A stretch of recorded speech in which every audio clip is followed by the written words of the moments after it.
All right, welcome back to another episode of the Bad Batch Bourbon Bros, where we'll be pouring bourbon, sharing stories, and shaping sounds. I'm David. And I'm Vinny. And we are excited to be back into the studio, so to speak. You know, life been life, and we haven't seen each other for a minute, but a lot of stuff been going on in the news. And as far as us, we haven't seen each other in a couple of weeks. So it's cool just to get back and have another episode with you guys. And we got a nice bottle we're going to try out today, right? You want to tell us about this bottle there, Vinny? Absolutely. This is the Dragon's Milk Origin, the bottled and bond bourbon whiskey. So it meets those certain criteria as the bonded. Right. It's under U.S. government supervision, it says. 100 proof, 50% alcohol. Nice. The story in the back says, the story of Dragon's Milk began by venturing into the unknown as one of the first innovators to age beer in bourbon casks. Now we travel further, exploring the spirit that crafted a legend. Adhering to the Bottled and Bond Act of 1897, our team distilled this to limited release bourbon in a single season before it was aged in our government-bonded rickhouse for a minimum of 4 years and proofed to 50% alcohol by volume. These stringent standards reflect the quality and craftsmanship poured into each bottle. Here be dragons.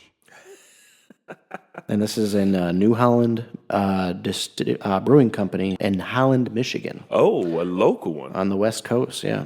All right, well. The bottle is very, very cool. Ooh. As bright. Deep. I like that. Nice and loud. I like the way that popped out. It's one of those plastic corks. Uh-oh.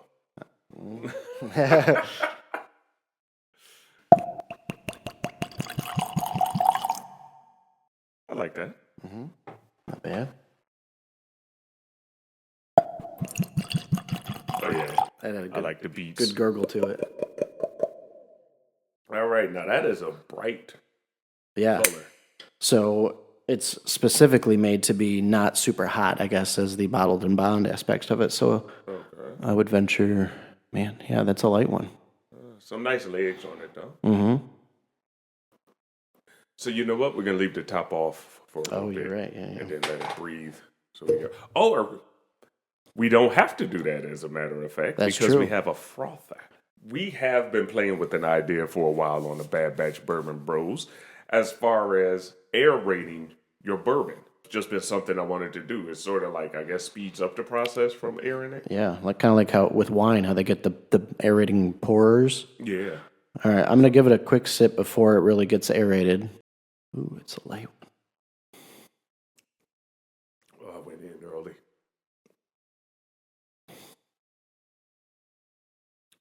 I almost picked up peppermint off of there. Or, what was that, spearmint? Peppermint?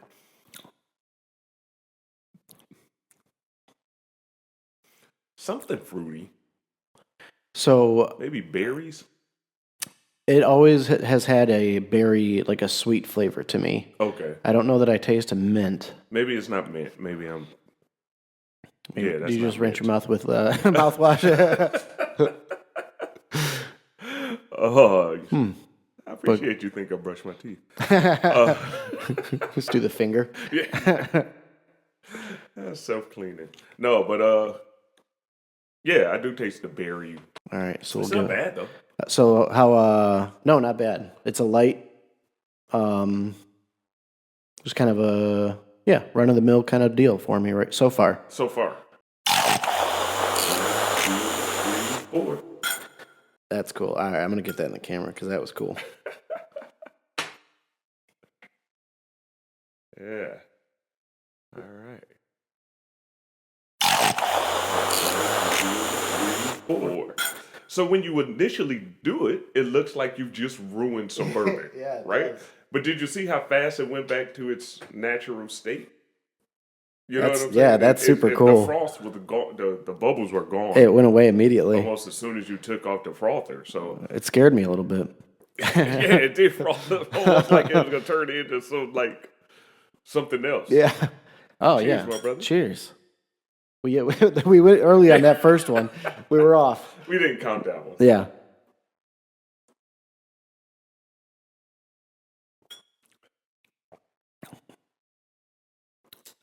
That actually did change the profile a lot. Mm-hmm. I don't even pick up the berries anymore off of that one. Yeah, it made it a little smoother for me. That might be being just the second taste also, but like there's a recognizable amount. Yeah. Yeah, that changed it a lot. It was a little strong when we first tasted it. Mm-hmm. Now it's a lot smoother. Yeah, like quicker than it would be for just that little amount of time too. Right. And it didn't have I didn't pick up the berries. No berries. See, I didn't get any berries on mine. It's good. Yeah. I like it. Mm-hmm. The color is a little bright. It's a little soft for me. Yeah. The notes that I'm picking up on it gives you bourbon, right? It's not giving you whiskey or it's not giving you any other. Mm-hmm. It gives you bourbon. I really like it after frothing it, though, to be honest. That was a good move. Yeah, I agree. It softened it up a little bit, if that's the word. Yeah, maybe opened it up. Opened it up. That's all. Yeah. This just seems like one of those you can just kind of go to, and it's a good, reliable. It's reliable, I guess, is the word. Which I guess is the bonding. This was, I think it was actually like 47, 48. It was at Harper Liquorland. So I'm starting to realize that $50, $50 to $60 to get you a good bourbon. Yeah. You know what I'm saying? You don't have to go too much over that if you just want to get you a nice bourbon. Yep. And a sipper that you can put on the shelf and go to. Just for our bourbon fans out there, you don't have to get the big ticket things to enjoy a nice bourbon. Mm-hmm. Even better with a good friend. Exactly. And which brings us to our next topic.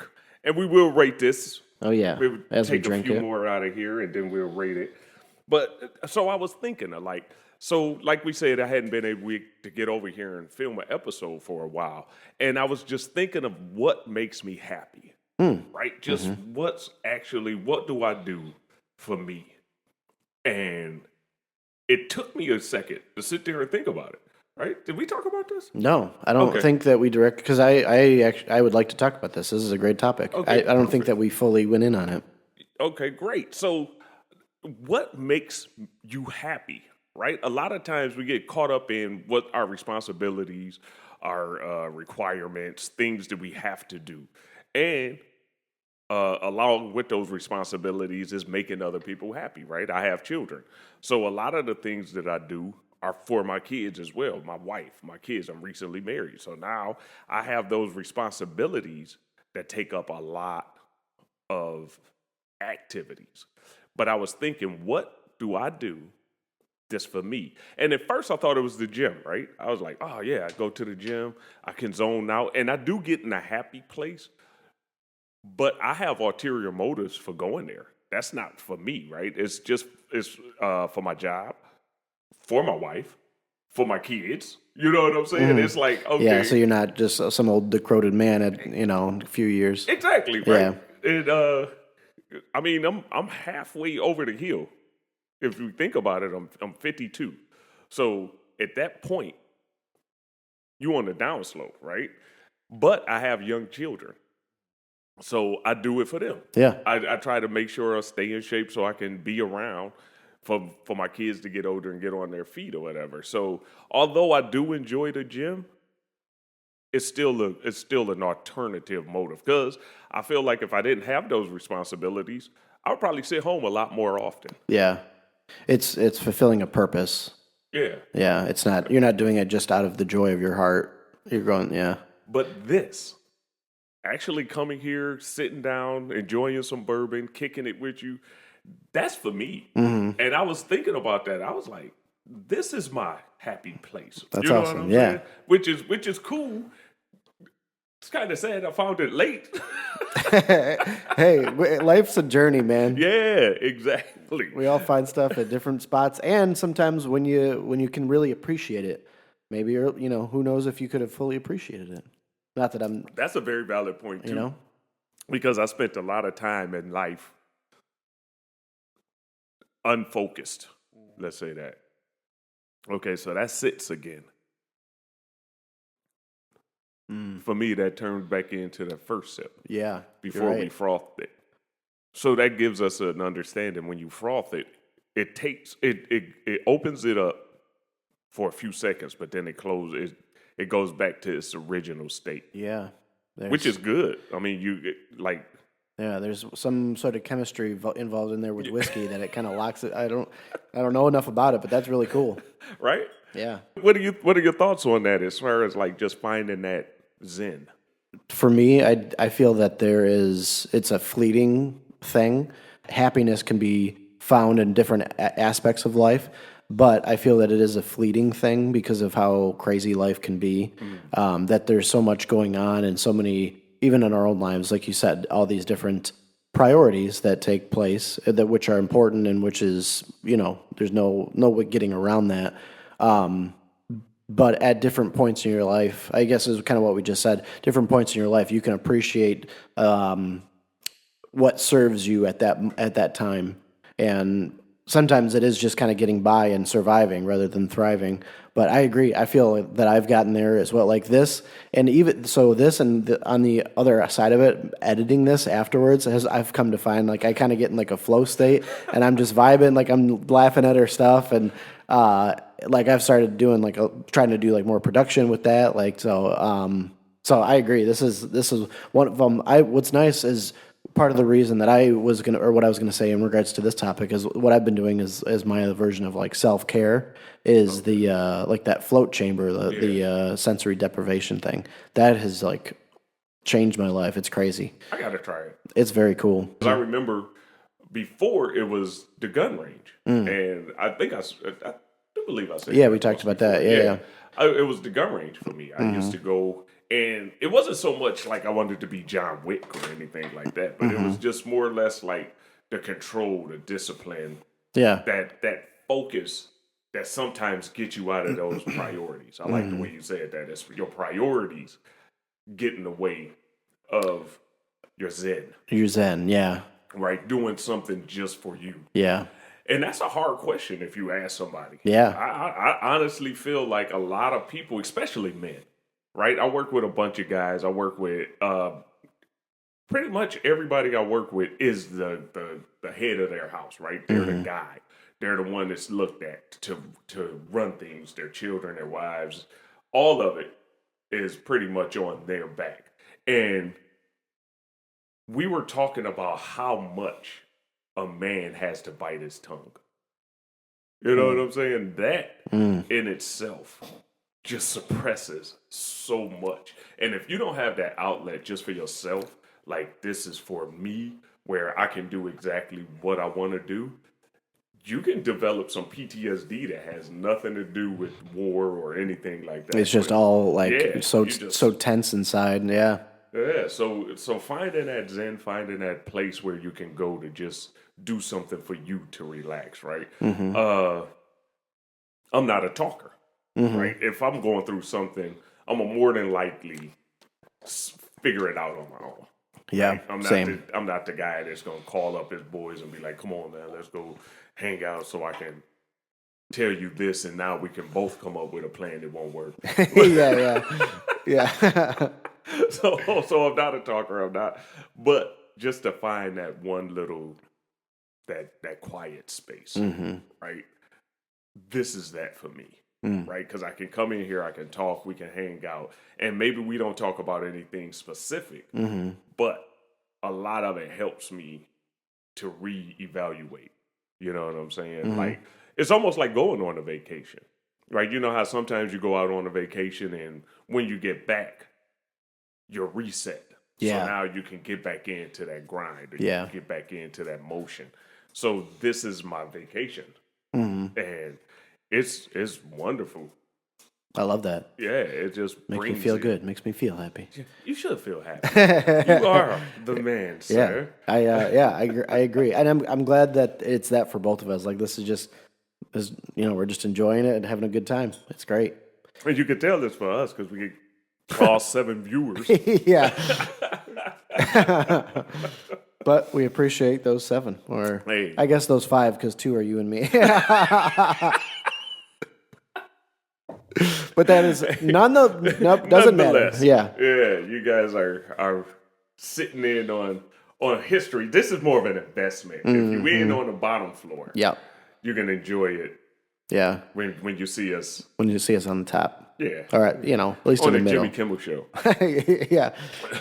So me and my wife recently went to Niagara Falls, right? Oh. We got back yesterday. We drove. It was a 4-hour drive. Through Canada? Yep. Yeah. We went through Canada.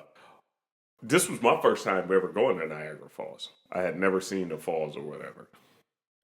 So when we got there, in our apartment, or in our hotel, you could see it from the hallway. There was a big picture window, and you could That's actually amazing. see the falls. So it was cool. It wasn't from our room, so we couldn't see it from our room. Yeah. But yeah, it was that was amazing. That's really cool. I've never been.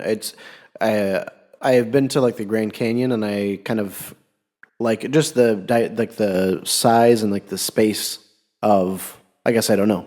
Have you ever been to the Grand Canyon? I have not. So. We can't relate. Go on. No. So just getting there, right, and seeing this thing, right, because that's what it is. It's a thing, but one, it was cold. Yeah. Right, so there's ice and snow forming inside of the falls. That's cool. And that was cool, but they did something to where they like gave it neon lights and everything, so that was even better. So at nighttime, it takes on a whole nother vision. Oh, that's dope. Right, so it was me getting in that space of appreciation. What am I not appreciating? That is so. Little insight on me. Like I struggle with having like a doom and gloom feeling a lot of times, and when I like those times when I go and float or when I can have some time to myself, I force myself to think of the topic, like what is actually bringing me down? Why am I feeling so weighed down or so anxious or so? So I love that you said that. That's exactly what I do. Like let's recenter here and try to understand like what is that feeling? Like what's bringing on that feeling so you can address it so that you can either move on from it or, address it further or whatever you need to do with it. So Yeah. that was, I appreciate that that's how your brain works as well. I think we got a lot more in common than we ever speak about. Yeah. Right? But that's because we're both the same person. Yeah, we both are not talkers. Yeah. But yeah, that second where you just like, what am I not appreciating? Yeah. Right? So we unfortunately, my idea is our imperfection, right? We are imperfect beings at this point. And that makes us focus on what we don't like. Right? Because nobody remembers. Well, I won't say nobody, but it's harder to remember a compliment than it is to remember criticism. Oh, yeah, you can take that to your grave. Yeah. Somebody tells you like something that hits home, you focus on that forever. Oh, man, I need to do this. I need to do that. Or you focus on that criticism way harder than you focus on that accolade. So when I was there at the spring or at the falls, I was like, man. Because I got into a space where, man, it's cold. We outside. I don't want to be outside. It's cold. I want to go inside or whatever. But I'm standing in front of this like wonder of the world, right? And when you start to look at it, this is not man-made or anything. This is here. Yeah. You know what I'm saying? Yeah. It's like nobody's gonna change this. Can't nobody change it. And I'm sitting here complaining. And it just put things in perspective, right? It got me to thinking, like, what am I not appreciating? What do I enjoy? What's for me? Focus on those things as opposed to the priorities and the responsibilities, right? Because every priority or responsibility that I have, I chose, right? None of them were like forced on me. Yeah. When you're in jail, there's a whole bunch of things that's forced on you that you have to change or you have to deal with. I'm the exact opposite. And that's where I was going as far as like just a man, right? If you, I know you and I have a higher, and I hope I ain't getting too deep but if you have a higher authority in your life, that changes the dynamic for whoever has that, right? Yeah. Other than that, a man is the highest authority in general. Mm-hmm. You Yeah. know what I'm saying? Yeah. Like just in general, your world is controlled by you. Mm-hmm. A kid's not gonna tell you what to do. Yeah. A woman usually don't tell you what to do. Even if she does, that's a choice Right. that you made. Yeah. You know what I'm saying? And Yeah. it's like, oh yeah, okay, I'll do that for you. But that's a choice you made. Mm-hmm. Whereas a lot of other people in life are forced into, let's say, submission. Mm-hmm. So even if you go into a more biblical thinking of it, right? The headship arrangement is just that. God, Christ, man, woman, child. Right? So you're at the top of the food chain on earth if you don't believe in the first two. Yeah. Yeah. You know what I'm saying? So like when you decide that I'm gonna focus all on these priorities or these responsibilities, the fact of the matter is that you chose them. Mm-hmm. You chose all of those responsibilities and priorities. So why let them get in the way of your appreciation or your happiness? Right? And I don't know, maybe the falls are a deep place. Maybe there's something going on out there. Some healing going on out there at the falls. Some healing. So then I also have like I wouldn't say a dark side, but I think both of us. That's what, Of course, we did me and Sid have this side about us, which is funny. So we we went and did all of the history of the people that tried to go over and could you survive? Of course, I think I can survive anything, right? We were on a cruise, and I was like, I could jump in the water. I can swim. I get to I'll be all right, right? She was like, boy, you would be like, and that's it. like a rock. Exactly. That was the story of David. I would jump off into that mass ocean, and I would might, if that's a word, I would might make a noise. And that's it. By the time the boat turned around and they rang the bell. Ain't nobody coming for you. That's where he wanted to be. Leave him there. Yeah, we got 1,000 other people looking to party. Right. They didn't even turn the music off. Yeah, they made the announcement over the loudspeaker. All right, now let's get back to it, people. B94. Free drinks for the beloved family members. That's crazy.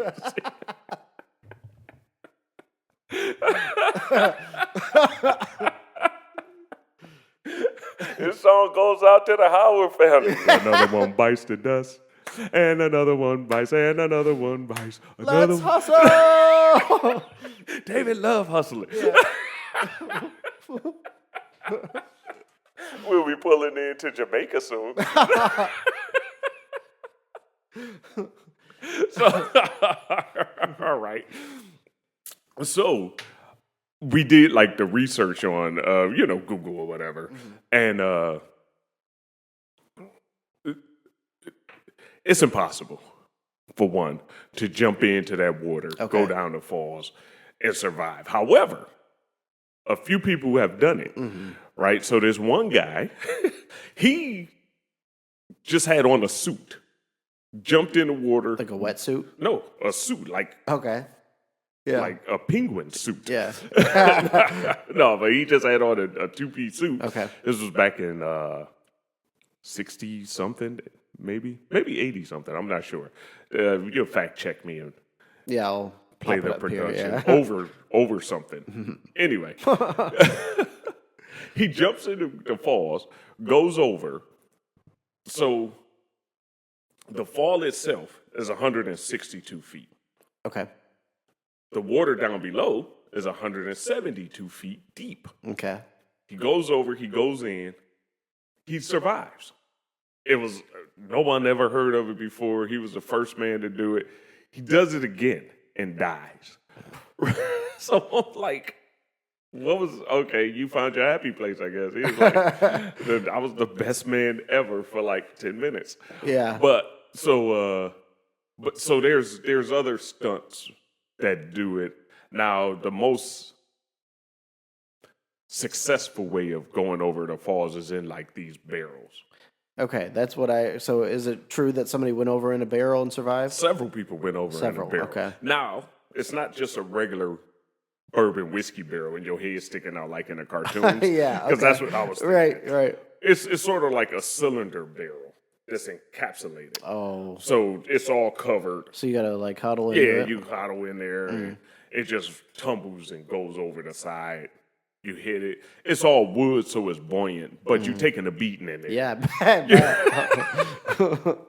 So then we did the other research. The water moves at 100,000 cubic square feet per second. So sure. that's equivalent. Okay. That's equivalent of like 100 football fields in 1 second. Wow.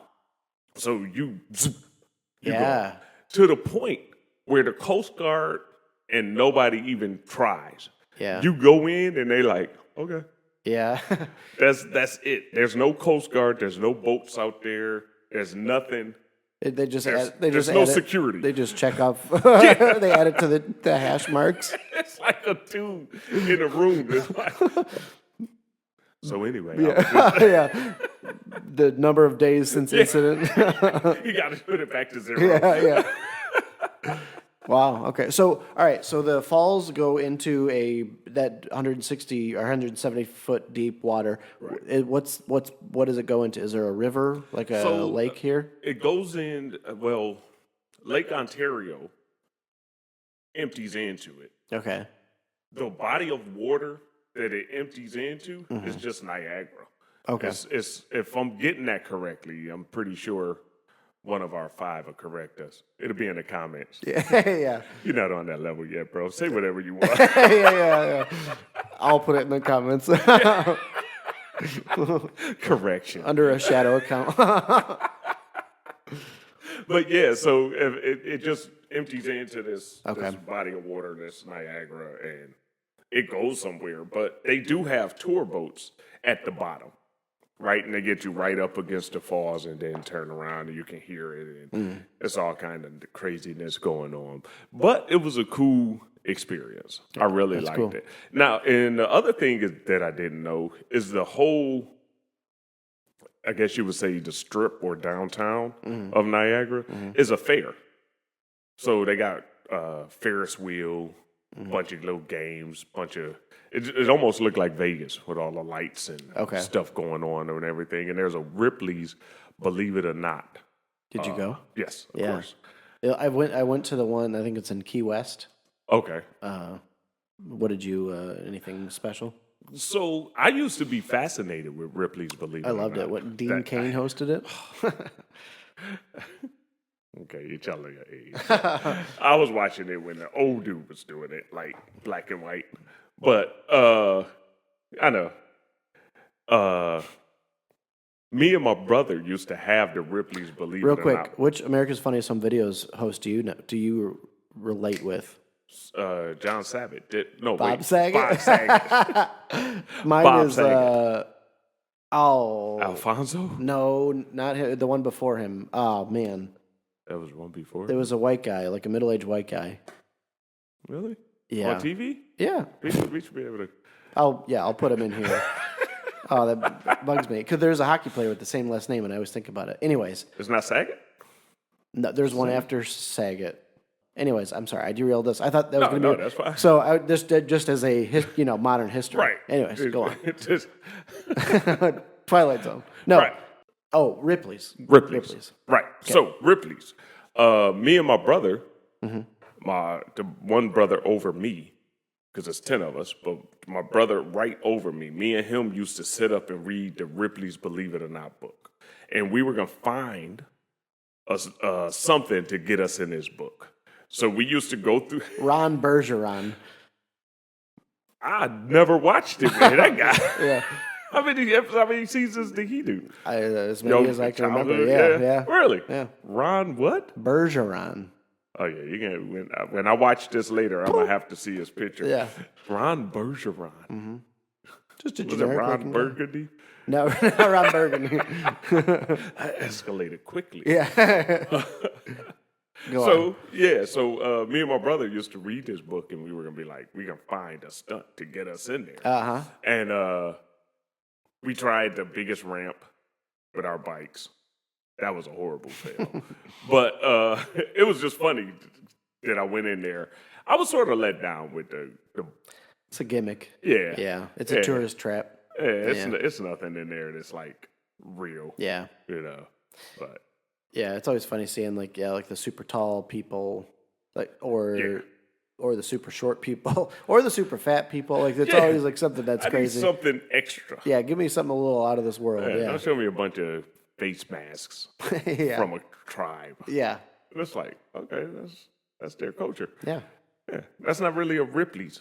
yeah. I do believe it. Yeah, I believe they wear these masks over there. Yeah. Which brings us to a whole nother thing. So, oh yeah, we're getting there. Let's. Oh, we gotta get this.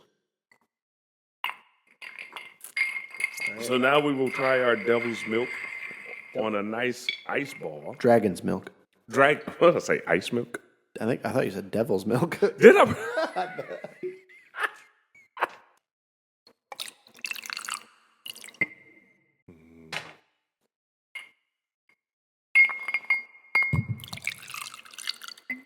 Oh yeah, some good be real with that I'm sound. gonna enjoy this a little bit more. Yeah, Open with the up. ice. Should we froth it with the ice? It's crazy. Here, I'll take your Glen Karen. Glencairn. Oh, thanks. Well, let's just rate this before we All right. move into our next thing. The bottle itself is great. Yeah, I it's love unique. that. It's actually textured. I don't know if you guys can pick that up, but it gives you sort of like the dragon skin, right? It's textured. The cork pull was wonderful. Yep. It was nice, loud, deep. The color, I'm gonna go mid-range with the color. It was kind of bright. It was kind of bright. It didn't really stand out. The taste was right out of the bottle. I gave the taste maybe a 5 or 4. I would give it I go a high 4. Right. After we frothed it, it was a strong 6 to me. You know what I'm saying? I didn't like that berry flavor that we got at the beginning. I didn't like that. But I'm a strong person against flavored. You're a purist. I am a purist. Nothing wrong with that. I agree. I am not big on. Well, it didn't have a syrupy flavor. I don't enjoy the syrupy flavors if they ever have. Sweetie. Yeah. Syrup is terrible, but that maple. I think some people go overboard with the maple flavor in the bourbon sometimes, and that's what comes off as that syrupy flavor. Side note: I was in Canada, like I said, the Canada side of Niagara, and I went to a bar. Me and my wife. We were going to get something to eat, and I asked for bourbon, and they was like, we don't have American bourbon here. I was like, oh, that's an American thing. And I was like, well, you guys are terrible. Bring me a Coca-Cola. Bring me a soda pop. A soda pop. So that being said, everything... The trip was terrible. P.S. We're getting a divorce now. I'm gonna give this a 5. I'm giving it a 5. I'm gonna run same as you. It's a reliable 5. Nothing wrong with it, but nothing standing out about it. So it's a 5. I agree. Yeah. Cheers to that. Cheers.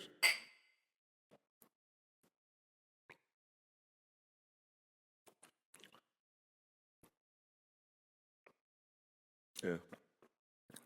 Stayed the same. Yeah. Interesting. So we let's talk about the stuff that's going on in the news. Like I said, we haven't seen each other in a while. A lot of stuff has been happening. Life has been lifing. The Epstein files. So here's my biggest issue, right? David and Vinny decides that we're going to start a criminal enterprise.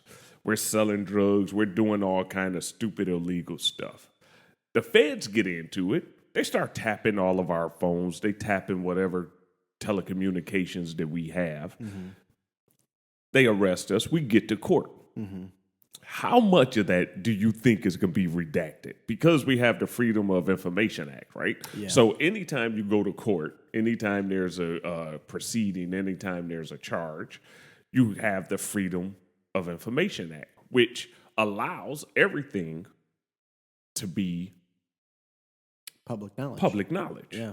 Now, I do understand in the government, let's say you have whatever military type stuff that you did, and you want to keep those guys' names private. SEAL Team 6 names might be redacted from some information and stuff. Yeah. Why are you redacting illegal documents of an illegal enterprise with the Epstein files? Yeah. What are we doing? Who are we protecting in the guise of protecting the victims? Yeah, and I can understand that, but you're not that like, I've read some of it or looked at some of it because you can't read it; it's all redacted. Right. But it's like this email to this redacted name are talking about human trafficking. Yeah. Why is that name redacted? Right. It's a crime. Yeah. Yeah. So it leads me to think how much of the government that we are under is just as guilty as everybody that they decide to prosecute. Yeah. You know what I'm saying? Mm-hmm. So it's in the news. It's one of those things that's terrible. Mm-hmm. You know, depending on which conspiracy theory you follow. Yeah. Oh, he's not dead. He just shipped him out, and he's been on about his business or whatever. Him and Charlie Kirk are hanging out on an island somewhere. Now Charlie Kirk is dead. There's some theories. Yeah. You're thinking? I don't think he was big enough to fake thing. He was definitely big. He was connected to the guy that was connected to Epstein. What do you mean he wasn't big enough? Really? And then his wife goes on and celebrates after. I don't know if I'm getting too far. No. I mean, I may have to go down that rabbit hole, but she has been on like this like media press thing, like. Come on, we doing the conspiracy to hour. What seems like she's trying to act like she's upset and sad about his death, but it's very like it looks like a very like obvious act, like she's a bad actress. Really? And she's going out to like fireworks, and like her and Nicki Minaj are hanging out. Like that's a whole new. Yeah, Nicki Minaj is like all supporting that whole side of things. It's a very strange thing. Yeah. Wow. Okay, so that just opened up a door that I didn't know about. But so all that to say, going back to the Epstein thing, like there's a lot of people connected to things that I feel like it goes super deep. I feel. Yeah, like just looking at who he had access to. Yeah. Right. Like there's certain things that's not even a conspiracy part of it. Yeah. It's like, yes, I see this picture with you and former presidents. I see this picture with you and children. Yeah. I see this. You know what I'm saying? There's certain things that you can't deny. Mm-hmm. My thing is, if he's dead, who made that decision? Because it seemed like he was at the top of the food chain. Right. Because he was creating the food chain. Have you heard of there's some, I don't know if it's redacted or whatever, some other prisoner had stated that he saw two either suited men or masked men come in with a person on a wheelchair and leave with the person on a wheelchair. Yes. And there was a minute left or missing from the video. Yeah, so I have heard that theory of where, this is just a dude that they did a body switch, right? This guy was dead. They switched the body with Epstein, and they carted Epstein out. I've also read in literal documents where the government says, well, yeah, we built a body out of cardboard to bring out, but that was to throw off the media, so as not to like have the media raid the ambulance or anything like that. We sort of like did the switch and bait and switch for his, which it's kind of crazy to me, right? Because you are the police. Yeah, right. You know what I'm saying? So I doubt if Walter Cronkite is about to risk his job or life to get this story. Yeah. You do what you got to do. And if they get a little bit of footage or whatever, it's almost like, come on. Mm-hmm. You don't need to make a fake body. Yeah. No, right? You wouldn't do that for anybody else. Of course you would. You didn't do it for Charles Manson. Yeah. Right? And who's bigger in the media than Charles Manson? Mm-hmm. Right? Mm-hmm. He didn't have those connections, but. Yeah. So it's a weird thing. Mm-hmm. So what do you feel as far as. So I understand our base. Mm-hmm. How much do you think conspiracies are accurate? And they're freely shared because the mass won't believe them. Let's talk about the major ones, right? Okay. You got your 9/11 conspiracy. Yeah. You got your moon landing conspiracy. Right now, we got the Epstein death conspiracy. Yeah. And the other one I'm going down is NASA space exploration. Like Currently. Okay. Like I've seen enough stuff to be like. Did you see that they're trying to get a new a new Apollo mission to the moon? I did not see that. They're like planning, it's like later this year or next year. I know. We're gonna go to Houston ourselves. The next Bad Batch Bourbon Bros episode will be done in Houston. So, like, just with the NASA one. Mm-hmm. What's the conspiracy? I'm not sure. I'm not aware of that one. So we've never been in space. So we sit satellites up, right? Okay. Satellites are real, but as far as men going into space, but what? Okay, so. is But what about the pictures and stuff? All right, I like this. So, all right. So this part of shaping stories is brought to you by conspiracies. Yeah. Conspiracies. Right. You go put it up. Anyway, there's a video where a guy and he's talking to like two NASA people, right? Mm-hmm. And he was like, "You like this picture? You like this picture? It's a picture of the space." And they was like, "Yeah, well, yeah, the Earth is round." He was like, "Okay, I'm in my yard and I turned the camera upside down. What you're looking at is the landscape of my house and the sky in the background." And he turns the camera around and he was like, and they sort of get dry and like, okay. Mm-hmm. And he was like, okay, listen, there's 9 planets, right? There's 6 planets that we can see, and he's showing it in the background. Okay, this is what NASA has given us as the planets. He was like, yeah, that's exactly right. What are you talking about? He was like, yeah, that's 4 coffee cups I turned upside down. And he like shows the camera, and it's like it just exploded. He was like, yeah, okay, all right, one more thing. All right, we went to space. Okay, I'm gonna just tell you like this. So we're in space. Here's a footage of us in space, and these guys are in here. They were like, yeah, okay. So how do you explain that? He was like, yeah, I got an underwater GoPro. These guys are in a pool, and it was like everything he showed looked legit. Yeah, and he was like, and that's me with a budget of $60. How do you? Yeah, okay. It's multi-million-dollar. So it's that coupled with, if you really look in to what it takes to break the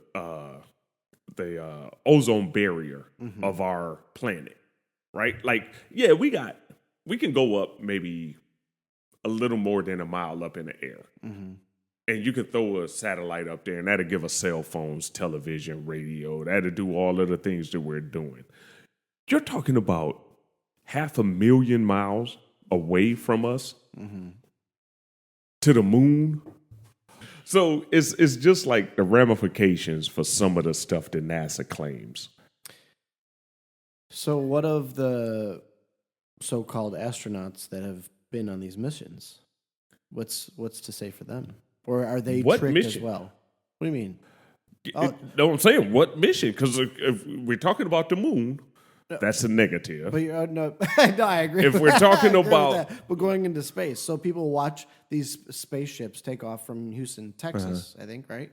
Or Yeah. Florida, whatever. But you got the Florida, NASA, you got Houston. Okay. There's several different. So people false- watch this spaceship go up. What of the people inside of that? They're in on it. They're in on it. Okay. So where does that ship go? It goes up. Uh-huh. It leaves our atmosphere because they're going to show it to you from a camera lens that only can see maybe 400 feet up. Okay. Right? Yeah. It goes out. Everybody's like, okay, well, they gone. They leave. My day's done. Yeah. And all the spectators go back home. It lands somewhere. They're done. Oh. They're done. If you look at, I can probably show you a couple of things where whenever they try to give you footage from the spaceship, right, or the space shuttle, oh, we're in air. All of them have been proven to be debunked. I feel that we would have a lot more videos, like even just a live stream of people like going into space, like with how technology and like how things are. I feel like there would be more of like a live stream aspect of people that are in space. Yeah, why won't we check on those guys? That should be like a whole hour of the news. You're making me think. Yeah, each I've day. Yeah, watched the news, and they've literally like, hey, Bobby's making a new cream cheese pie. Yeah. I could care less about that. You telling me we got some cats up in space? Yeah. Can we check on them? Yeah, they're floating around up there. Yeah, doing what? And why has nothing been attributed to our space journey? Do you believe that we have a rover on Mars right now? No. What? No. What? I want to believe, much like the X-Files, I want to believe. Do you? I do. I loved the X-Files when I was a kid. They're supposedly coming back. So, since this is our hour, brother. This is Here's to it. with all the conspiracy theories, right? So when you go into the Epstein files, a lot of what they were doing was sacrificial.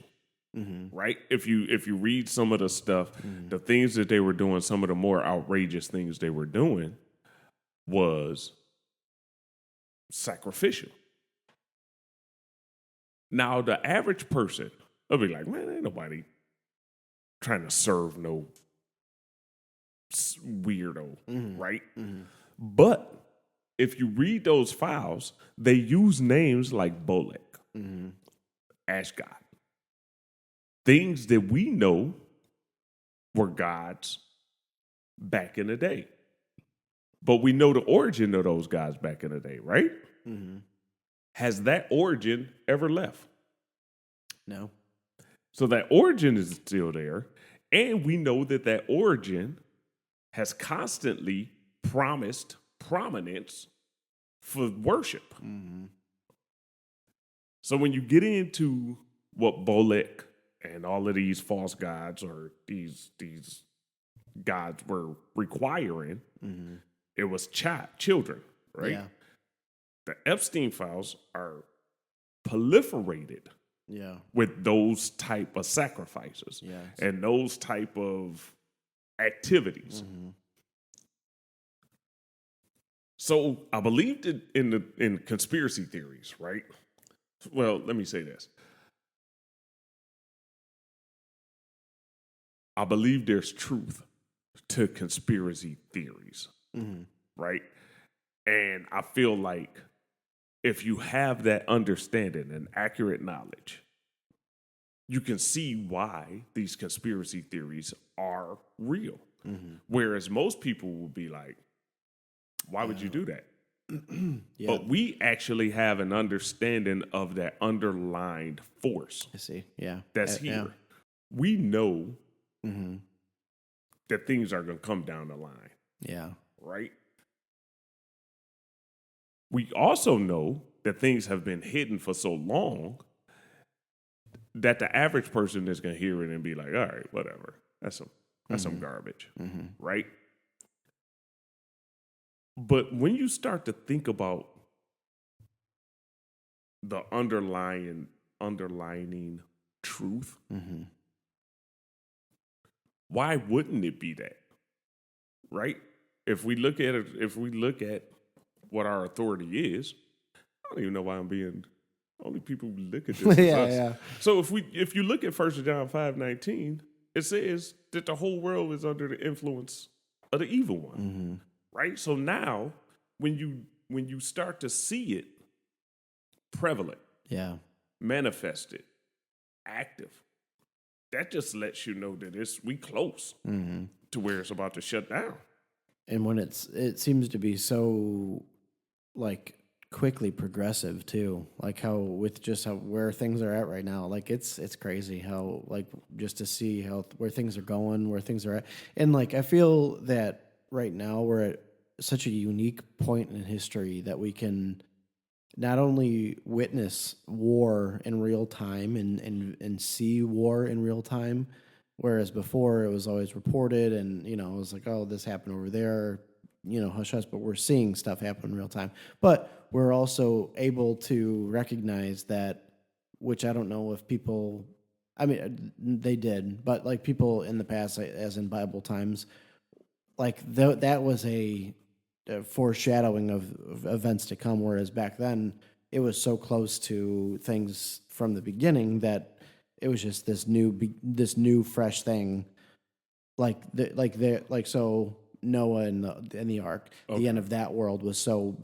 like unseen before, and then Sodom and Gomorrah, that was so unseen before. Right. They didn't understand, but like now it's like we've seen this happen time and time and time again. Like it's getting so bad to the point, like where how close are we? Like where is this going? Yeah. That is just reassuring that I'm in the right spot. Yeah. Right? Yeah. Because if somebody's been telling you something for a long time and then you start to see it manifest, you're like, oh, okay. It's just reassuring me of what I've been learning. It's almost like the Karate Kid, right? Yeah, I'm waxing on and waxing off, but I don't know why I'm doing this until it starts to get put into motion. I believe everything that we've been learning for so long is now getting put into motion. Yeah. Hence why my NASA theory or belief system is so strong. Because if you want to break it down on a biblical sense, right? What was the nation of Babel doing? Trying to build a tower up to heaven. Yeah. What did God do? Confuse them with their language. To halt their progress. Which means God never wanted you to get up here. God never wanted you in space. God never wanted that. So, NASA is just another distortion of I'm not listening to you, God, because this whole world is under the control of an evil one. We can still go up there. I'm going to tell you we up there. But you're not, because you're not doing anything God said you can't do, right? So if you were building a tower to get up to the heavens, it was initially so that if it rains again, we'll be higher and the water won't reach us. God said, let me separate y'all because y'all might be able to accomplish that. That's not something I want y'all to do. You saying that you going into space is a direct disobedience to that. So God's not going to let it. what is NASA gaining from telling us that they've been in space? The same thing that all man gains, just reputation and a whole bunch of fanfare. What about Russia? Well, so you have to remember that both of them were competing with each other. Okay. That's what made us say we made it to the moon first. Yeah, there was a strong desire for the first person to get to the moon is the man. Yeah. Right? Yeah. America just lied and was like, we did it. Yeah, You can see I the agree. film Yeah. right now. We did it. It was a competition. Yeah. Now, true enough, it was a competition, and whoever got there first was going to be able to say, I beat you. Yeah. America said they did it. So the competition was over. Okay. On our level, right? What about the International Space Station? So look at where the International Space Station is as opposed to where the moon is. One, I don't think the International Space Station is occupied by humans. Okay. Right? You can put a structure up there. Yeah, I believe I'm kind of on board with you, but I want to understand how I defend it. What we know about what to be propagandized. Right. What's propaganda and what's not. My understanding is that there's people up in space right now inside the International Space Station from different countries, not just from America. Right. So where is it? I don't know. I don't know what that ceiling is. I won't be like, it's 200,000 feet off the face of the earth. 200,000 feet, that's it. We're done. I believe that there's a canopy. There's a glass ceiling that we can't go past. I also feel like NASA lies about that ceiling, right? You know who it was started by? Who? The Nazis. Was it? Yeah. Yes, those guys was on top of it. It was a bunch of Nazi scientists came over under different names, and they were just like, "Oh, we're going to go to the moon." Which is understandable. These guys are... Yeah, they were all hopped up on whatever Hitler was taking, and... Hey. You know? Maybe they thought they were on the moon. Yeah. Are we here now? Yeah. Got Pink Floyd playing in the background. So it's like what I have as my authority, I have to start applying to real life, right? Sometimes we be like, we look at something and be like, whatever, that guy's crazy. But if you really pay attention to it, now what keeps us sane is it doesn't affect us. Yeah. That's where we're a little different, right? I'm not going to start wearing tinfoil hats or worrying about what's going on. But what I will acknowledge is that it's out there. Yeah, being able to identify that, there's things that can be put into action that are out of my understanding. Yeah. There's satanic worship that's happening, right? So most people be like, "What? The president wouldn't do that," or "What? They're not eating babies," but if you go through the Bible, that's exactly what they were doing. And why would that stop if the person that's in control hasn't stopped, right? It might not be, but when you read the Bible, there were certain tribes doing that, right? So it wasn't widespread across the earth. It was just those people that were serving those false gods were doing these distorted versions of worship. Why would that stop? My answer is that it didn't stop. So now, because you have so much access to so much more, you have video, you have phones, you have internet, you have social media, you have people that can tell you a story that you never met before. That's a new invention, and it's a new invention over the last 15 years, if you think about it. The abundance of availability of information that we have now, you get to see things that's not so much promoted. right? Like I wouldn't have knew anything that happened in Hollywood unless I was in Hollywood as a kid, right? Yeah. You had television Yeah. and the telephone. And they didn't put it on TV. Yeah. And that's how they got away with it. Yeah. Yeah. Yeah. But now people are being exposed to it. So even if you was exposed to it and didn't like it, right? What was your platform to get it out before the internet? Yeah. I might have did an interview. A newspaper article. Yeah. Who's going to... For one, if everything is owned by the people that's doing it. Yeah, exactly. How are you going to get it out? Right? So, hey, free press, I got this story. I was in Hollywood and they was over here sacrificing babies. We're not going to go with that. Thank you. Yeah. You know what I'm saying? Your story died. Yeah. Now, I'm the equivalent of a reporter. I can pick up my phone, make a video, and then put it on my page. And maybe 10,000 people see it. You might be the first person to post it, and you're making history. Yeah. Yeah. And I don't need permission. I don't need anything.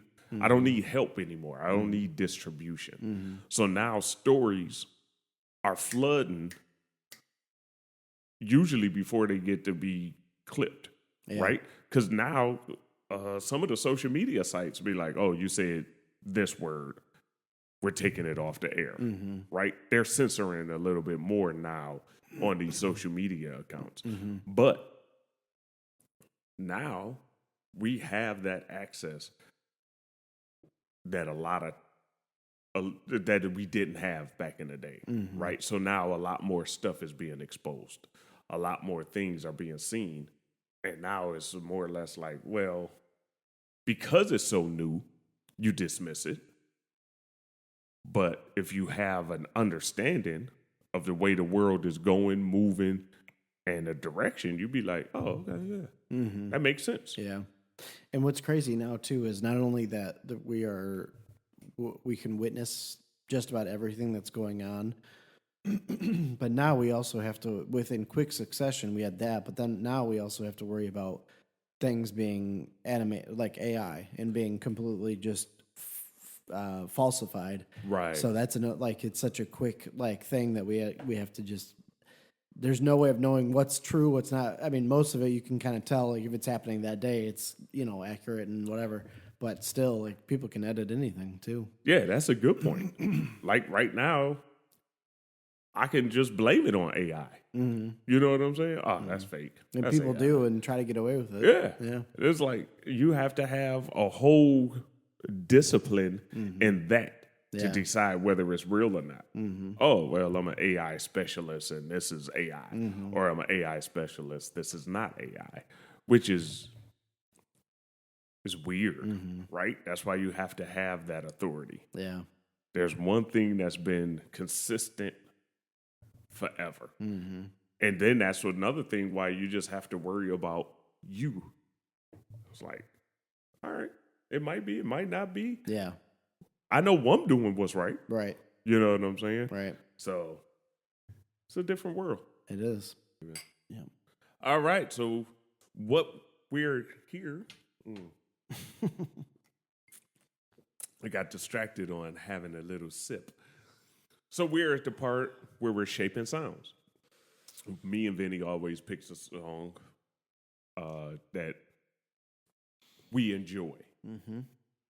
We've come to understand that I've titled the type of music that I like as country soul. Okay. I don't know if that's an existent sound or whatever, but country soul is what I like.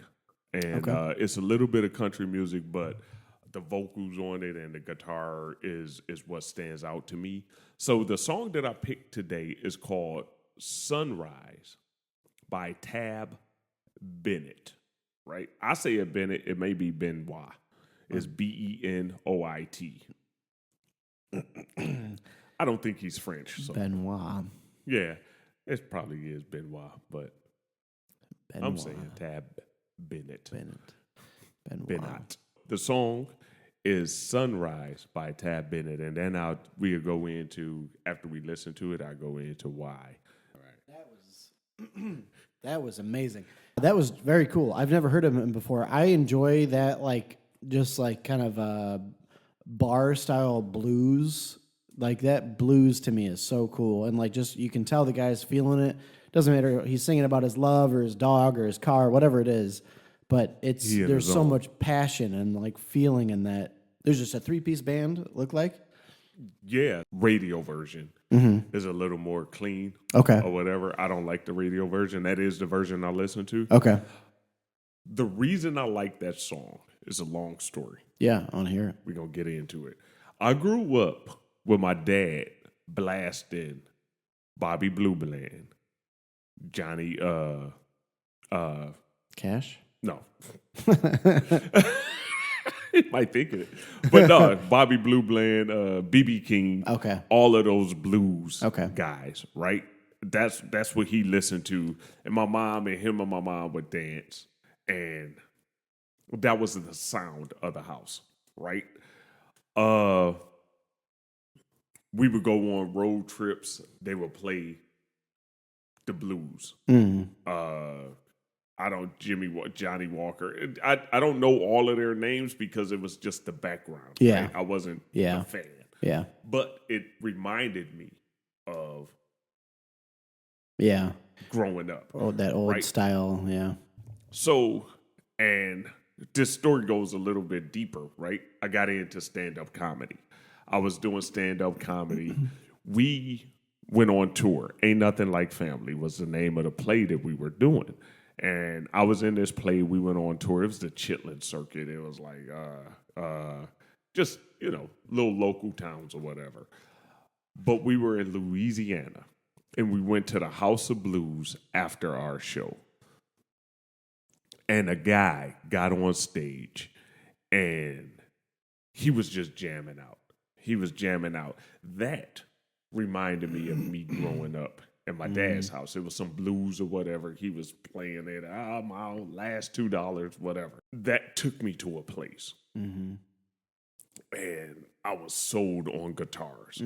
I was like, I need to have that. And I need to be able to do it. Never got that good, but that's how I got into guitars. Fast forward 20 years, no longer doing stand-up, not on tour, focused on a whole nother direction in life, right? I'm getting to a point where it's like, I can't listen to the music that's normally associated with my culture, right? It's too much cussing, too much violence, too much into the avenue to where I'm turning my life around. So I'm trying different sounds. Tab Bennett comes on. And that song took me back to my whole past. Growing up with my dad playing blues in the house, road trips with my father playing those Johnny Blue Blands, me doing stand-up comedy and feeling something at the House of Blues. Hearing that song takes me to a place where it's like, this is my piece. This is my piece. Yeah. Right? And the way he plays, the way he sings, the way he just lets it envelops him. And your brain just kind of shuts off for a minute, Just and down. you're enveloped in the whole thing. Yeah. And if I have a little bourbon, I'm good for the rest of the day. I literally put on Tab Bennett after some messed up runs on the fire department. And I go down that nostalgia, that walk of, I can't even describe it. It's just, it takes me past the things that I've seen, heard, did. It's all just like, it's cool, Dave. Yeah. Just chill out. Bringing some other things to your mind's eye instead of what you just actually saw. Yeah. Yeah. Yep. Actually, that made me think of, have you ever heard of a band called Coheed and Cambria? No. Okay. Maybe since like the early 2000s. Okay. Rock band. They're mostly like just like a general rock, but one of their songs is very bluesy. So I want to play you one of their songs that's very bluesy. I liked it to spark the whole movement. Yes. So this is Coheed and Cambria, The Willing Well, 4. So they're kind of a story-based band. So a lot of their song names really don't make sense, but... Oh, you shut it down way too early. Listen, that took me to a spot.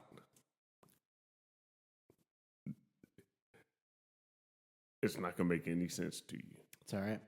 That took me to when me and my son's mother stopped talking. Okay. For whatever reason, the way that he hit that, this is my final cry. This is like, the way he played that guitar was how, I'm going to say it 2 ways. The way he played his guitar was how I played my guitar when that happened. The second way is it probably didn't sound nothing like that. Yeah. But me sitting on my couch, closing that chapter of my life, that song, for whatever reason, took me there, right?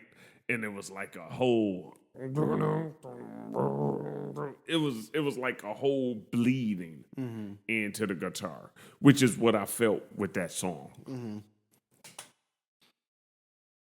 I wouldn't put that in the same category as the Tab Bennett song. I agree. The only thing that made me think of it was how bluesy, how bluesy it was. But I agree, it's completely different. But it like one split second, and like that was like one of those where it was like, oh, it put you in that. It gave you that quick reference. Which I always appreciate hearing where the things that I show you take you. Like that's fascinating for me. Music takes me places. If there was ever such a thing as a time traveling machine, music is mine. Right? Some people is food. Yeah. Some people is drink. Some people is smell. Yeah. Story. They can travel with that. Music. That's why like. My music selection is so vast. The funny thing about it is you're with me with my country soul journey, right? So right now I'm so involved in country soul that you don't know my ghetto raps version and where that took me. You don't know my classical music and where that took me. You don't know my opera and where that took me. You don't know my neo soul and how that one broke me down, my rap version, which took me. I've covered every genre of music, and we've talked about this, but the only thing that I haven't been able to be taken anywhere with was the metal. Right? Metal, heavy metal. It just, or what I know as heavy metal. Sure. You know what I'm saying? Because I heard a song today with Ozzy Osbourne. Post Malone? Post Malone. That's a good song.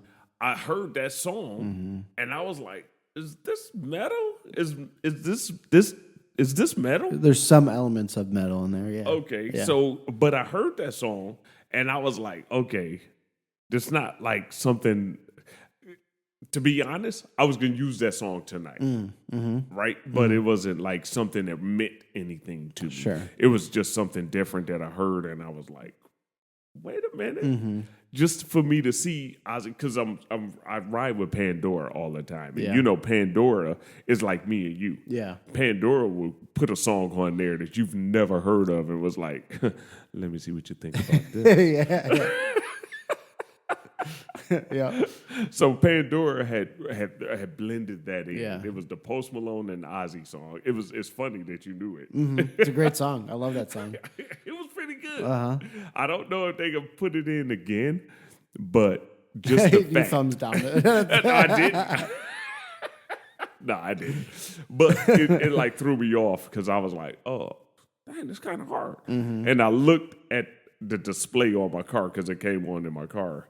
And I said, Ozzy Osbourne. So is this Ozzy song and Post Malone remade it, or Post Malone made it with Ozzy Osbourne? This was before he died, or yeah, he made it recently with him. Yeah. we shall move into the next segment. Looking forward. What are you looking forward to?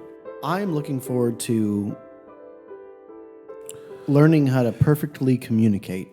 There's all these different aspects and facets and ways of communication and different styles of communication. I'm looking forward to the idea of being able to communicate with anybody in the perfect aspect of that way, whether it be a friend, a family member, a spouse, or someone that you're just meeting for the first time, and being able to just break through all the small talk and all the icebreaker, the nonsense that nobody really cares about. You really get into the what you want to be talking about.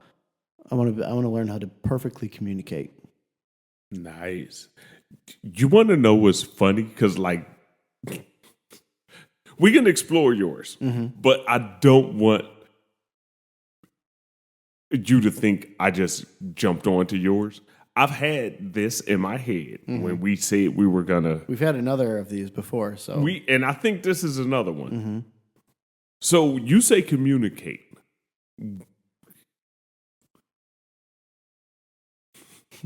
We've covered some stuff, right? On camera, off camera. My what I'm looking forward to was a perfect relationship. So hand in hand. Kinda, right? So, all right, now that I put that out there, we're gonna explore yours and then we're gonna explore mine. So perfect communication. Are you saying one singular language? Or we can still have so I looked up this definition, right? Okay. Communication is being able to convey a thought or a message, right? If you don't understand what I'm saying or I'm not conveying what I'm trying to convey, I'm just talking. I'm not communicating. Yeah.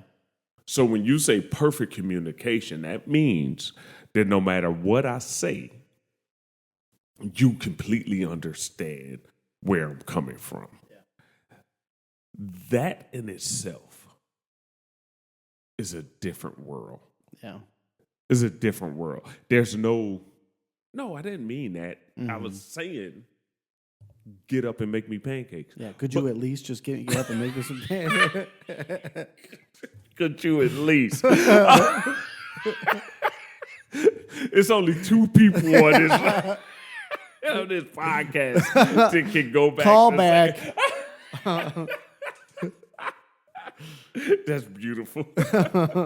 We have content. Yeah. But yeah, that communication, perfect communication with everybody, right? Yeah, right. So that's my boss. That's a coworker. That's a person that's a person at the grocery store. Somebody that's helping me.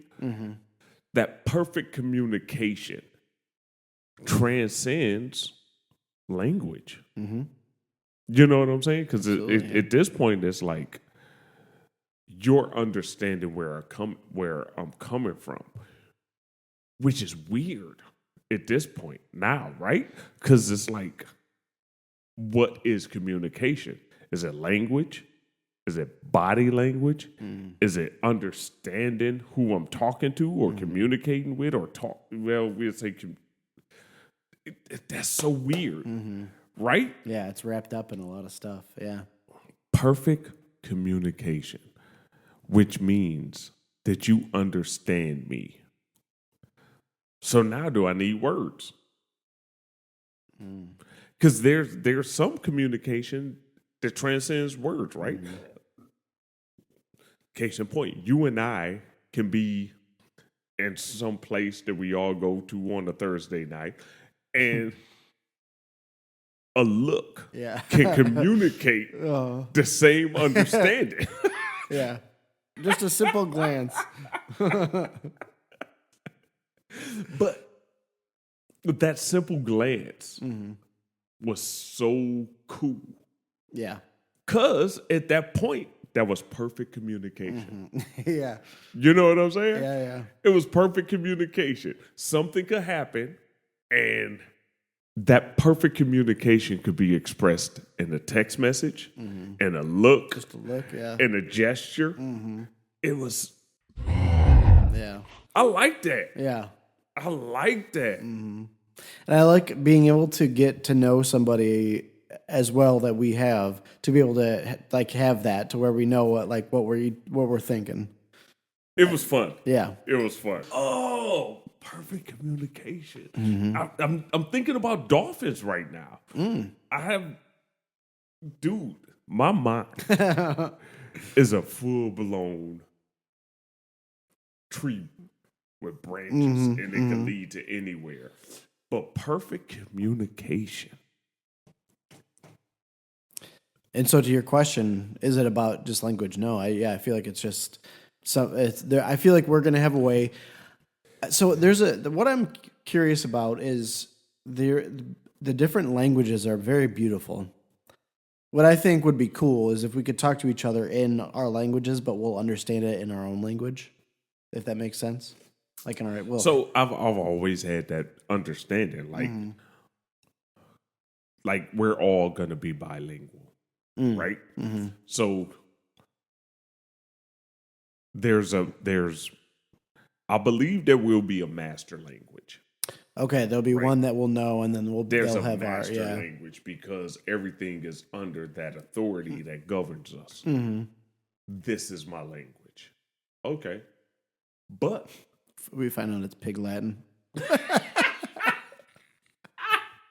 I hope so.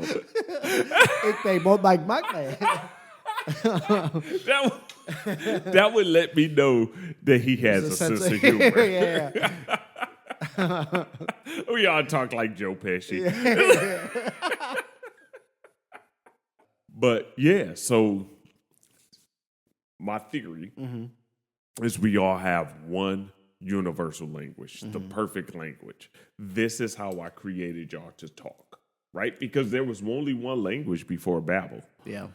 So we're going back to that original state. This is the language. You have that perfect language, right?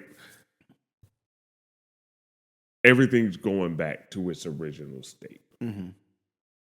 So language will be one of them. However, I believe that we'll all be bilingual at that point, right? So we can have fun. If I see you, we speak English. If I see somebody, I speak the perfect language. Yeah. But I'll also know your native tongue. Yeah. You know what I'm saying? Just to have fun. Just to we're not robots. We're not just all the same. I believe that our authority will enjoy that. Yeah, okay. Yeah, look at these. I honestly think our higher authority looks at us like we look at animals, like puppies or dogs or cats or whatever we get from species that are subordinate to us, right? If we see two kangaroos outside, obviously communicating, just I told you I was out in these streets, baby. but if we see two kangaroos obviously communicating, that will bring us joy. Yeah. Right? Yeah. We're like, look at these dudes. Or if we see two cats obviously communicating, two fish. Conspiring. Cats conspire. They don't communicate. They conspire. That's even better. Yeah. Hey, y'all, shut that down. Yeah. But no, it's weird because it's so connected to the thing that I came in here of looking forward to. Yeah, so let's go into yours, yeah. Are we moving forward? I feel great. I don't want to step on your shine. We communicated that very well. You too can communicate as well as me and Vinny. So mine is a perfect relationship, right? So now we're going past the whole just communicating. Hey, we need to get something accomplished. We need to get something done. Let me communicate to you my goal, my thoughts, my feelings, so we can get something done. In a relationship, it's a little more than just communicate. Yeah. Right? So I've wrote out a blueprint Okay. that probably is nowhere near right. But I've written out a blueprint of a relationship. Okay. Right? And that relationship involves the headship arrangement because that's our life. That's who we are. That's our core. What does a perfect relationship look like with that being the blueprint? Right? So is it more of yes, yes, yes? Is it more of yes, but have you thought about this? Yes, have you thought about this? Is it more of yes, I thought about that, but no.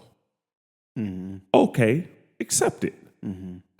What is a perfect relationship? You know what I'm saying? Like our creator created this situation arrangement, right? They created this arrangement for a yin and yang understanding. What is your perfect yin to my perfect yang? You know what I'm saying? Yeah. Is it no more arguments? Is it no more disagreements? Is it no more differences? Yeah, because that begs the question of, so that when you get into disagreements or misunderstandings with each other, is it because one person's thinking is imperfect, or is it because one person's thinking is just their experience? And so when does it come into play of what will be what's the right answer? What's the perfect answer? Right. And so who's going to have that? Or are both people just going to understand, oh, that is the right answer? What's the perfect outcome of this? And we both just know it. That's very interesting. Is it so? Yeah. Is it a general understanding? Right. You know what I'm saying? Yeah. Or is it the ability to yield to each other? That's the question. Yeah. Is it a mutual understanding of perfect, or is it a perfect yielding to the better option? Yeah, yeah. Because is the worst option imperfect, or is it just the worst of the two options? Yeah. So what is a perfect relationship, right? So you've taken out 70% of relationship issues, right? There's no more money. There's no more health. There's no more work. There's no more question of who's in charge. Just in general, like, Not in a downplaying way, Right. but just a higher. the fact that I need to clarify.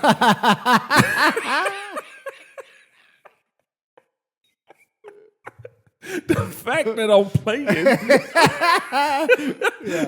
politically correct, dude. All of those issues are gone, Yeah. right? Now there's a common goal. Is our common goal mutually understood from day one? Yeah. Is our common goal understood, but as me given the authority that I've been given, still needs to help you understand that? Is our common goal with me being a head that helps you understand that more receptive on your part because you're perfect now? I want to know. Did I get it a too loud on No, that? that was good. It was a genuine reaction, though. Is it complete 100% submission? is communication necessary when the relationship is perfect? Right? Does that make sense? No, well, I mean, you added another aspect to the conversation now. Yeah. Because a perfect relationship is a mutual goal to me. Yeah. To me, a perfect relationship is a mutual goal. How is that mutual goal translated between two parties, right? Who sets the mutual goal, right? If me in my mind, knowing what I know, believing what I believe, taking the hierarchy of what's established in my life, that head will set that goal, right? However, that goal, because nobody's a robot in a perfect world. We will accept that. Nobody's a robot. Nobody's the coming to America, whatever you like. Yeah. Hop on one leg. Bark like a dog. Nobody's that. Right? That's not the situation. However, a perfect union and a perfect relationship is mutual and agreed upon in my world. And even if it's not agreed upon, it's easily translated or communicated right there. So communication is key. If you ask anybody that has any worth in relationships, they will say communication is the key. So I do believe communication is a big part of a relationship. How does that transfer into a perfect relationship? That's what I want. Looking forward into the future, a perfect relationship. What does that look like? Is it just perfect communication? Is it perfect acceptance? Is it complete submission? Is it a full understanding of my role? What is a perfect relationship? Yeah. Right? Because even if you have good days now, it's not perfect. You're gonna have you'll have 5 good days to two kind of off days, or 10. That's a great ratio. I'm trying to give people the benefit of the backwards, but trying to give people the benefit of the doubt, you know.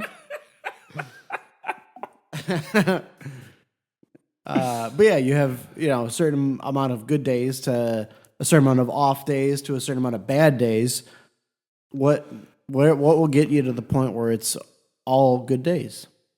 Right. Yeah. Is a perfect relationship all good days? Maybe a perfect relationship is the same scenario, 5 good to 2 bad, but I forgive the 2 bad. Is it 2 good to 5 bad, but I'm so loving and forgiving that those 5 cancel out are ignored. And another part of that is part of the bad days can stem from a lot of personal issues or emotion. Yeah, imperfections. Exactly. Emotional issues, distractions, whatever it is.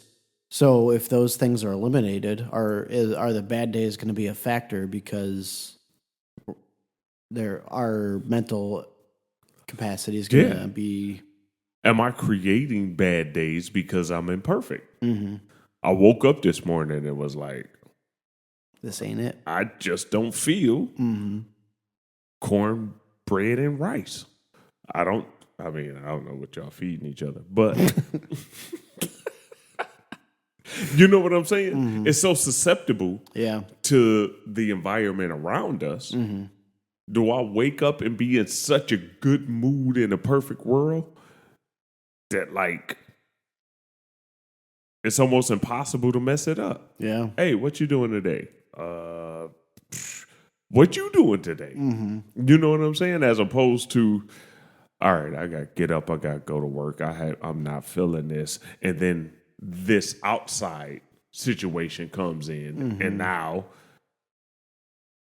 I transfer that disdain onto that person, Yeah. right? Is a bad day only created by imperfection around us. Mm-hmm. It has nothing to do with communication. It has nothing to do with a universal goal, right? Mm-hmm. It has nothing to do with that. These are imperfect situations trying to create a perfect situation. Yeah. It's almost impossible to do. Yeah. Like, if I was to ask you, what is perfection? We don't know. Mm-hmm. Perfection may be I never stubbed my toe. Yeah. Perfection may be I understand everything the first time. Mm-hmm. I don't know everything, but I understand it the first time. Yeah. I understand how not to stub my toe. Right. If I do it, it's on me. But Right. Yeah. It's almost like immortality as opposed to everlasting life, right? I can have everlasting life, but that don't make me immortal. Mm-hmm. I can live forever as long as I don't jump off of a cliff. Mm-hmm. I can live forever as long as I don't shoot myself in the head. Mm-hmm. Right? So imperfection is a whole world. Yeah. Yeah. So is my perfect reality only based on my imperfect reality? We might be getting too deep. To have perfect communication and to have a perfect relationship, but can you have a perfect relationship without perfect communication? And can you form a perfect relationship without perfect communication? Can you have perfect communication without a perfect relationship? Boom. Well, that's been another episode of the Bad Batch Bourbon Bros. Bad Batch Bourbon Bros. We are on our 12th episode. I hope you enjoyed sitting in with me and Vinny. Mm-hmm. Had a great time. Talking about life, talking about bourbon, talking about things that matter. This is probably going to be a long one, so I hope that you had some popcorn to sit along with us. Watch us on the treadmill. That way you can get in shape as well as take in all of the Bad Batch Bourbon Bros thinking and not be discouraged. Spotify is a good way to watch us, right? Because you don't want to look at our mugs all Just pause it, yeah. Don't have to look at us. Yeah, you don't have to look at us. You just go into the garage, change that transmission, and listen to the Bad Batch Bourbon Bros. I hope you enjoyed this. This was another episode of Pouring Bourbons, Sharing stories. and Shaping Sounds. Tune in next time we put on another episode. Thanks for joining us. See you guys soon. Love you guys.